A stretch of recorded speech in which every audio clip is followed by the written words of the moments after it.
12वें और 13वें श्लोक में भगवान ने आत्मा की नित्य और निर्विकारता का प्रतिपादन किया तथा 14वें श्लोक में इंद्रियों के साथ विषयों के संयोग का अनित्य बतलाया है। किंतु आत्मा क्यों नित्य है और ये संयोग क्यों अनित्य है, इसका स्पष्टीकरण नहीं किया गया।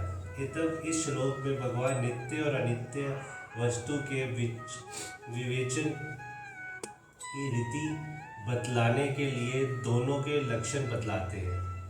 नास्तो विद्यते भावो न भावो विद्यते सत् उभयोरपि इष्ट न त स तवन्यो सत् तव द श्री भी। अष्टु वस्तु की तो सत्ता नहीं है और सत का अभाव नहीं है। इस प्रकार इन दोनों का ही तत्व ज्ञानी पुरुषों द्वारा देखा गया है। इन दोनों का ही तत्व ज्ञानी पुरुषों द्वारा देखा गया है। अष्टपद यह किस का वाचक है और उसकी सत्ता नहीं है, इस कथन का क्या अभिप्राय है? अष्टपद यह परिवर्तनशील शरीर, इंद्रिया और इंद्रियों के विशेषों सहित समस्त जड़ वर्ग का वाचक है और उसकी सत्ता यानी भाव नहीं है।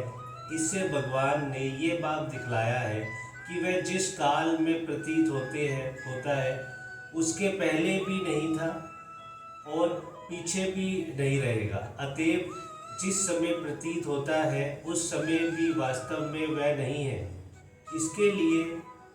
इसलिए यदि तुम भीष्मादि स्वजनों के शरीर के या अन्य किसी जड़ वस्तु नाश के आशंका से शोक करते हो तो तुम्हारा ये शोक करना अनुचित है।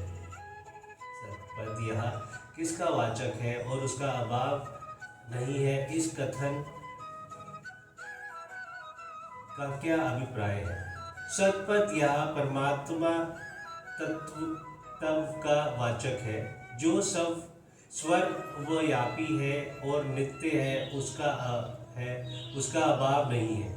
इस कथन से ये बात दिखलाया गया है कि उसका कभी किसी भी निमित्त से परिवर्तन या अभाव नहीं होता। वह सदा एक रस अखंड निर्विकार रहता है। इसलिए यदि तुम आत्म रूप से भीष्मादि के नाश की आशंका के शोक करते हो तो तुम्हारा शोक करना उचित नहीं है।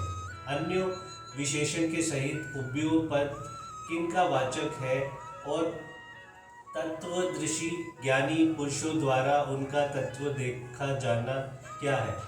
अन्य विशेषण के सहित उभयो पद उपयुक्त असत और सत दोनों का वाचक है तथा तत्व को जानने वाला महापुरुषों द्वारा उन दोनों का विवेचन करके जो ये निश्चय कर लेना है कि जिस वस्तु का परिवर्तन और नाश होता है, जो सदा नहीं रहती, वह अस्त है।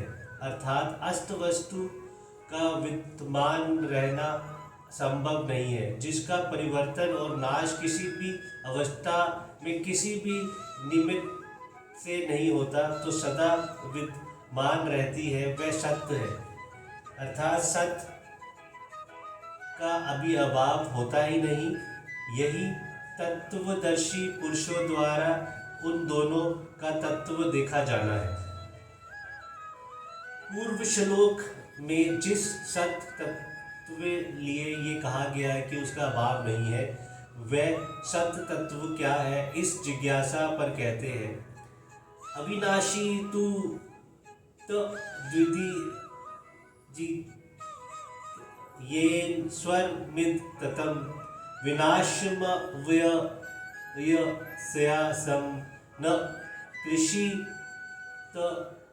कुतुर्महर्ति। नाश रहित तू उसको जान जिससे ये संपूर्ण जगत हास्य वर्ग व्याप्त है। इस अविनाशी का विनाश करने में कोई भी समर्थ नहीं है। स्वर में के सहित इतमे पद यहाँ किसका वाचक है और वह किसके द्वारा व्याप्त है तथा जिससे व्याप्त है उसे अविनाशी कहने का क्या अभिप्राय है। शरीर, इंद्रिया, मन, भोगों की सामग्री और भोग स्थान यदि समस्त जड़ वर्ग का वाचक यहाँ स्वर के सहित इदम पद है, वह संपूर्ण जड़ वर्ग चेतन परमात्मा तत्व से व्यापक है। उस परमात्म तत्व को अविनाशी कहकर भगवान ने ये बात दिखलाया है कि पूर्व श्लोक में जिस सत तत्व का मैंने लक्षण किया है तथा तत्व ज्ञानियों ने जिस तत्व को सत्य निश्चित किया है वह परमात्मा ही अविनाशी नाम से कहा गया है। इस अविनाशी का विनाश करने में कोई भी समर्थ नहीं है। इस कथन का क्या भाव है?